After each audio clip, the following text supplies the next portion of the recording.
రాజ్యంలో ఎత్తైన కొండల మధ్య ఒక దయగల మేరీ ఉండేది. తన కర్తవ్యాలను నిర్వహిస్తూనే ఒంటరిగా బాధపడేది.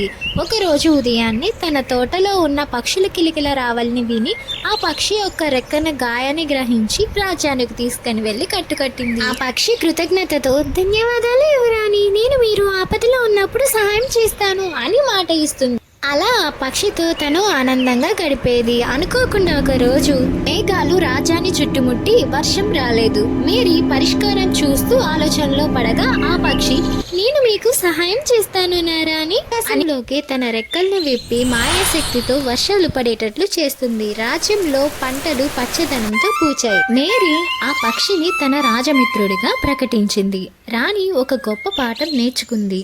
చిన్నపాటి జీవులు కూడా పెద్ద మార్పు తేగలవు అని.